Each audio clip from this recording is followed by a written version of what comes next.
Hello everyone, assalamu alaikum. কি খবৰ আপোনালোকৰ? আশা কৰো সকলো ভালে আৰু মই ভালে আছো। তো পুনৰ এবাৰ এমআৰ ব্লগছলৈ স্বাগতম জনাইছো। আজিৰ ভিডিঅটো হ'ল অকল শুকুৰালি কলে সকলোৱে চিনি পায়। উজনি অসম, নামনি অসম, বিভিন্ন ঠাইৰ অসমৰ বিভিন্ন ঠাইৰ মানুহে চিনি পায়। বৰ্তমান কি দিছপুৰ লাষ্ট গেটত চাহ দোকান দিছে, যেহেতু সকলোৱে চিনি পায় ডলি চায়ৱালাৰ নিচিনা ইয়া শুকুৰালি এতিয়া বৰ্তমান এটা শুকুৰালি টাইমত শুকুৰালি বুলি দিছপুৰ লাষ্ট গেটত যি এমএলএ হোষ্টেলৰ পিছফালে এটা চাহ দোকান খুলিছে। শুকুৰালিৰ মই যোৱা কেইদিনমান এটা ভিডিঅ' চাইছোঁ, আপোনালোকে চাওক স্ক্ৰীনত কৈ আছে যে 50% মানুহ বোলে ফটো তুলিব আৰু 50% মানুহ চাহ খায় কিন্তু পইচা নিদিয়ে। তো বেচাৰাই বহুত কষ্ট কৰি ধুবুৰীৰ পৰা আহি গুৱাহাটীত দোকান দি আছে। তো বেয়া লাগে।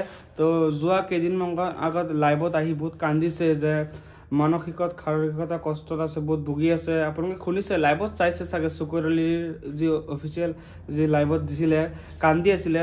তো বহুত বেয়াও লাগে। তো বেচাৰা লোক সকলোৱে মানে জমনি কৰে, এইটো সকলোৱে জোকায়। তো এনেকৈ কৰিব নাপায়। শুকুৰালি এজন মানুহ, শুকুৰালিৰ নিচিনা মানুহ আমাৰ অসমত ক'তো নাই, মানে এনেকা মানুহ। তো তেওঁ এজন সাহসিকতা মানুহ। তেওঁৰ পুৰা মানে এটা তেওঁৰ লগ কণ্ট্ৰভাৰ্চি কৰি থাকে অসমৰ বিভিন্ন মানুহে, নিউজ লাইভতে হওক বা বিভিন্ন পৰ্টেলে হওক। তো শুকুৰালি এবাৰ MP খেলিছে 2019 চনত। তো যোৱাবাৰ এইবাৰ বোলে MLA খেলিব 2026-ত।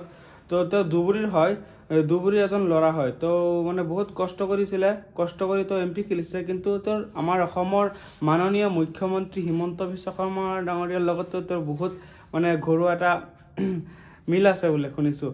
তেওঁৰ আৰু বিভিন্ন BJPৰ বিভিন্ন মানুহ বা যিকোনো মানে পলিটিকেল পাৰ্টি হওক বা বিভিন্ন কেইদিনমান আগত অসমৰ জনপ্ৰিয় ডিম্পু বৰুৱাৰ লগতো চাইছোঁ যে ভিডিঅ' বনাইছে।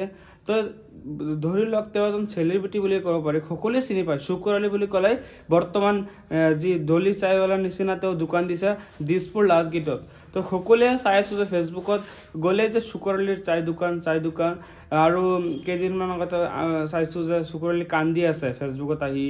কোনোবাই বোলে চাহ খাবলৈ আহিলে বোলে পইচা নিদিয়ে, চাহ খাই গুচি যায়।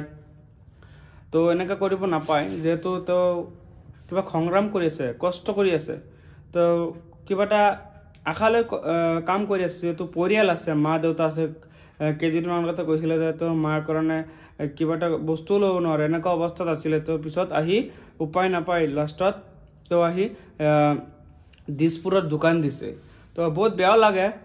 যদি এই ভিডিঅ'টো ভাল লাগে আপোনালোকে বেছি শ্বেয়াৰ কৰক, আৰু যদি চেনেলত নতুন আহি থাকে ফ'ল' এটা কৰি দিয়ক। ধন্যবাদ।